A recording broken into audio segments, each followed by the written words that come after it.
በሶስተኛነት ጉግል ፋክት ድንቃድንቅ ላይ የቀረበችው የሩቅ ምስራቋ ታላቅ ሀገር ቻይና ናት። ቻይና ሰፊ ሀገር በመሆኗ በግዛቱ ውስጥ በአንዱ ከተማ ሲጨልም በሌላው ሊነጋ ይችላል። በመላው ሀገሪቷ ግን አንድ አይነት የጊዜ አቆጣጠር ትከተላለች። በምዕራብ ጥግ ከተሞቿ እስከ ጠዋቱ 4 ሰዓት ድረስ ጎህ አይቀድም ወይም እስከ እኩለ ሌሊት ድረስ ፀሐይ አትጠልቅም። ይህም በምትከተለው አንድ አይነት የሰዓት አቆጣጠር ቤጂንግ ስታንዳርድ ታይም ወይም CST በሚባለው ምክንያት ነው። የጊዜ ቀጠናዋ ግሪንዊች ሚን ታይም +8 ነው።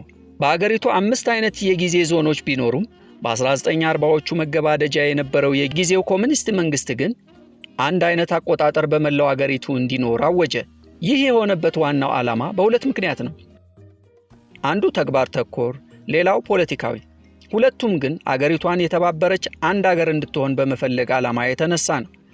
አገሪቷ አያሌ ክልሎችና ብሔረሰቦች መኖሪያ ከመሆኑ አንጻር በጊዜው የነበረው ማዕከላዊ ኮሚኒስት ፓርቲ ሁሉንም አንድ አድርጎ መግዛት ተቸግሮ ነበር። በይበልጥ እንደ አውሮፓውያን አቆጣጠር በ1949 ለ20 ዓመታት የዘለቀው የእርስ በርስ ጦርነት አገሪቱን ክፉኛ ከፋፍሏት ነበር።